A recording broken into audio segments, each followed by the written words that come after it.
राजस्थान की धरती सदियों पुरानी कहानियां रखती है। इसके किसान जो गांवों की जान है, कई मुश्किलों का सामना करते हैं। एक हरे भरे भविष्य का सपना देखा जा सकता है। राजस्थान में ऑर्गेनिक खेती लाने का प्रोजेक्ट। यह प्रोजेक्ट ग्रामीण राजस्थान के दिल पर केंद्रित है। यह प्रोजेक्ट सिर्फ खेती के बारे में नहीं है, यह एक सस्टेनेबल फ्यूचर बनाने के बारे में है।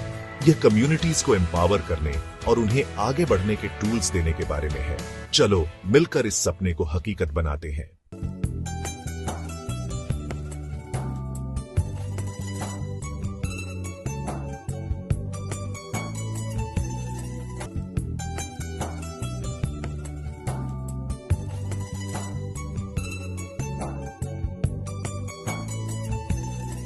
यह है जैविक दवाई जो कि मेरे खुद के द्वारा निर्मित है। किसान भाइयों, जैविक दवाई है जो बहुत ही जरूरी है। उदाहरण के लिए सबसे पहले देखिए, यह है खट्टी छाछ जो कि अपने सबके घर पे मिल जाती है और ये 1 साल पुरानी खट्टी छाछ है। किसी भी प्रकार के कीड़े इसमें मर जाते हैं। इसी प्रकार दवाइयों के अंदर गौमूत्र भी बहुत जरूरी है। गाय का मूत्र अगर आपको 2 या 3 महीने पुराना मिलता है तो ये खाद का तो काम करता ही करता है, लेकिन ये दवाई का भी काम करता है। अगर इसको 1 लीटर के अंदर 20 से 25 ml अगर आप डाला जाए तो बहुत सारे छोटे मोटे जो वायरस है वो खत्म हो जाते हैं। ठीक इसी प्रकार आपने देखा है, यह है नीम का तेल। इसमें है नीम का तेल सर, ये हम मार्केट के अंदर भी मिल जाता है और बारिश के मौसम में उससे आप इकट्ठा करके भी कहीं नीम के पत्तों से करके पीट के भी आप बना सकते हो। इससे किसी भी प्रकार का कीड़ा, ये कीटनाशक नहीं है, किसान भाई ध्यान रखें, कीट निवारक है। इसके खाने से उसका मुंह कड़वा होता है और कीट भूखे मर के अपना आप ही खत्म हो जाता है। इसके बाद आपको दूसरी दवाई आप देखिए, यह है अदरक। इसमें देखिए सर, इस प्रकार से ये अदरक का है जो हमने जूस बना के रखा हुआ है। इस अदरक से देखिए कितनी गंध जबरदस्त। इससे क्या होता है कि जो अपने फफूंदी नाशक बीमारी आती है, जैसे टमाटर है, मिर्ची है, लौकी है, इसके ऊपर तो ये उसके ऊपर बहुत ही अच्छा कारगर उपाय सिद्ध है हमारा। यह है हरी मिर्च। ये देसी मिर्च जो तीखी होती है, ये इतनी तेज होती है कि जब कोई कीड़ा जाता है उस पौधे को खाने के लिए, आप मिर्ची का छिड़काव मिर्ची के ऊपर कर सकते हैं तो वो पौधा, वो कीड़ा जाएगा, वायरस जाएगा, उसके ऊपर बैठेगा नहीं और वो दूर भाग जाएगा। अगर वो खाएगा भी सही तो उसको इतना तीखापन लगता है कि वह तो या तो मर जाएगा या चला जाएगा। और मिर्ची हमारे स्वास्थ्य के लिए हानिकारक है ही नहीं। तो ये एक बहुत अच्छा फायदा है। यह है धतूरा की जैविक दवाई। ये धतूरे का आपने कैसे बनाया? सब दवाइयां बनाई उसी प्रकार। इसकी भी पत्तों को पीस के चटनी और उसके फल को भी डाल सकते हैं और वो दवाई इसकी तैयार बन जाती है।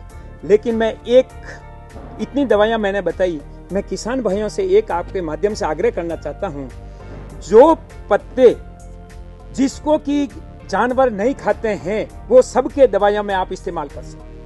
धतूरा को कोई नहीं खाता है, सीताफल को कोई नहीं खाता है, अपवाद में कुछ हैं जैसे मिर्ची, इनको।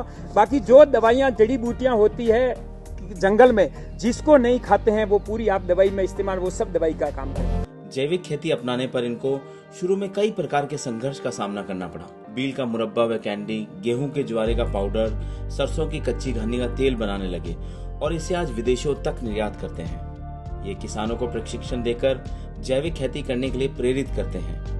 इनको राज्य एवं राष्ट्रीय स्तर पर कई पुरस्कारों से सम्मानित भी किया गया है। इसमें जो समय बड़ी विधि है, इसको एक तो टाइमली पानी देना और ये नेट सेट से इसको ढकना।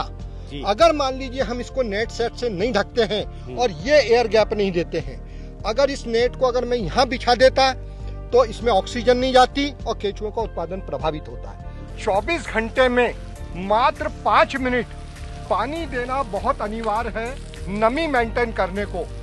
अगर इसकी नमी मेंटेन नहीं रही तो वो केचुए का ऊपर का जो गोबर है वो सूख जाएगा और केचुआ वर्किंग करना बंद कर देगा और भोजन अभाव में वो धीरे धीरे मर जाएगा।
साथियों, आज केमिकल मुक्त खेती, नेचुरल फार्मिंग सरकार की प्राथमिकता है।